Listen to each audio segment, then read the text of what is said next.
Omo like this, this inec matter don't tear apart not canvas with both tie and face cap. As I declare you so, Peter Obi vice will be Yusuf Datti and Atiku vice will be okowa. They don't come hand, they don't come together, they don't join hand together now. So to call inec chairman to order, unto say, man, you know if you continue to dey break law and expect the people to keep quiet while you continue to dey break the law wey you know say they break. When I watch this video, when I hear everything they talk inside this video, and you will be saying they watch this video, don't this will not be time when you talk say this matter not concern me, not concern you. This Nigeria concern all of us, and make sure say you share this video, make everybody see and make the world know what they happen for Nigeria. When I watch the video, you will not have IREV will not work. We will give you the results to go, amend the results, go to the collation center. When the collation center chairman is ready to review, we give him the IREV figures which we have tallied with the fake results given. This is it. Only early this month, there was natural disaster. There was earthquake in Turkey. The president has sworn to rebuild it. Last year there was earthquake in South Africa. They are rebuilding. These are natural disasters. Human disasters are when you have one individual destroying the future of hundreds of millions. They are worse than tornadoes, most powerful tornadoes. They are worse than earthquakes. 60,000 people died in Turkey. Remember, 800,000 people were killed in Rwanda. One individual brought Somalia to its knees. One individual brought Iraq, an ancient civilization, to its knees. One individual brought Libya to a sorry state.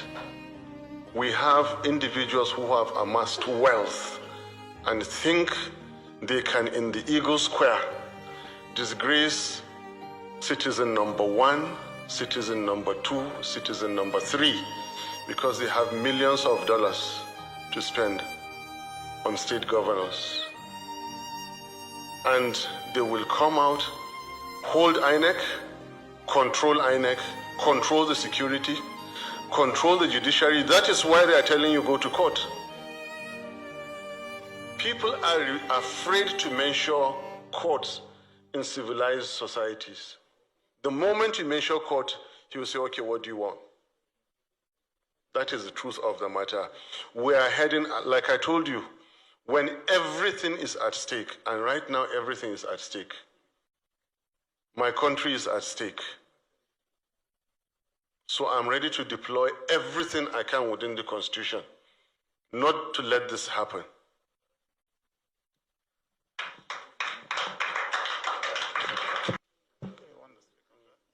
Okay. First, we want to ensure that the process is followed according to the rules of this country. The electorate is very clear.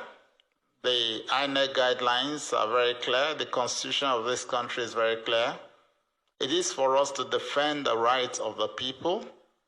We are not asking for anything unusual. We are asking for the right thing. Nigerians must collectively stand up for their rights. We're here to continue to talk to the conscience of our people, particularly the INEC chairman and those who work with him. And we'll continue to emphasize this and to re-emphasize it. He has a moral obligation to save this nation by doing what is right. That was what he was appointed to do, and that is what he ought to do.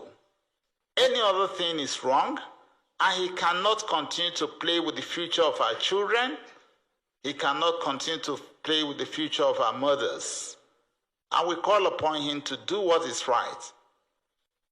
I have said earlier, if the law was forced on him, it's different.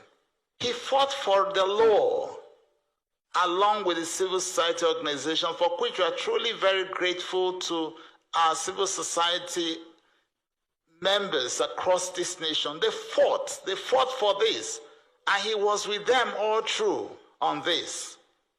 Why would you go through a fight And we now were all excited. Internationally, the global community was excited that this time we're going to have it right. He traveled overseas, even to Chatham House, to the United States. No matter what you think you are, until you are a man of integrity, having sworn to an oath, he's just but nothing. So I just hope that he will save his name. It's already down, but he still has an opportunity to save that name by doing the right thing. And it's very, very clear. In the first instance, I talked about that section of the Electoral Act, and the Electoral Act was all encompassing. Oath of neutrality. All staff, electoral officers, presiding officers, and returning officers. And he is the chief return officer, so he's one of those persons.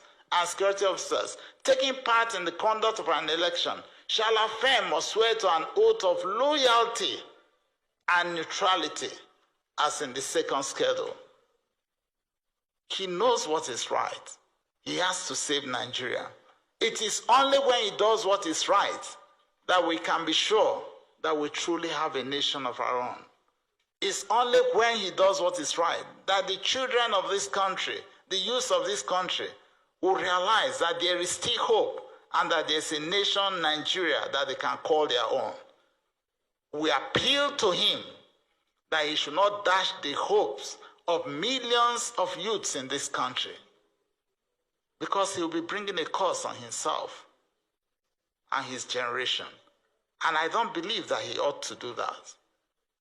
He's a man who fought for what was right along with others. There is nothing, no amount of pressure from anybody, no amount of inducement from anybody should cause him to do what is wrong. There is a law very clearly stated in section 64(4) AB. And going through that, even to that section 64, 4, 5, 6, 7, 8, it's very, very clear.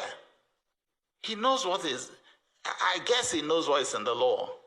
He also drew the guidelines in section 38. He just has to keep to what is right. He has to save this nation by causing a cancellation and putting a stop to the further coalition that is going on. That is the only way we can truly secure the future of this nation. And as for Nigerians who are waiting, I believe that Nigerians know what is right to be done. We cannot sit and watch and allow one man or a team of men to destroy the future of this nation. Real one man or a team of men to destroy the future of this nation. Real peace is not the absence of violence. It is the presence of justice. We cannot continue to make the job of those destroying Nigeria easy. Each time we come out to tell Nigerians, calm down, let it pass, the more we tell Nigerians to be peaceful, the more the bad elements perfect their instruments and systems of corruption, of constitutional and legal abuses. For how long are we going to continue to do that? In the most advanced democracies, you have human beings chaining themselves to highways because toxic materials are being transported through their territories. This is legal. This is constitutional. This is not violence. Only 2 months ago in Germany, you saw people, environmentalists protesting against coal mines, have stayed there in excess of 6 months until the court ruled against them. The police moved in to remove them from occupying that place. And this is legal. For how long are we going to tell Nigerians, continue to sit down and be cheated? You are being cheated, allow yourselves to be cheated because you are Nigerians. It doesn't make sense.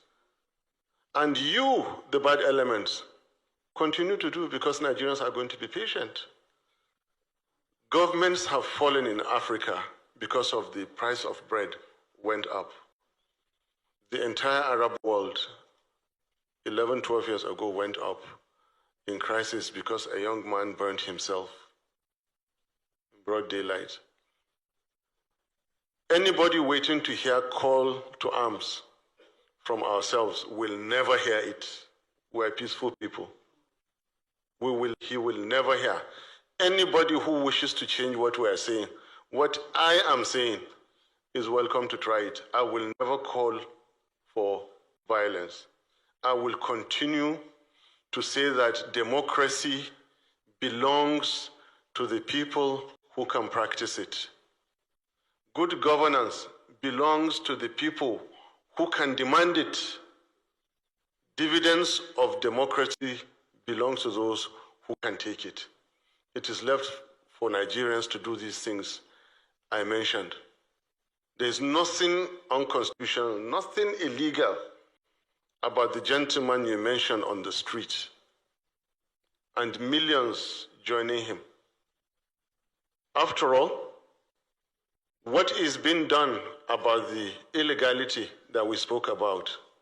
Right now, to the best that I know, let me tell you that there is 178,606 illegalities committed on 25th February 2023.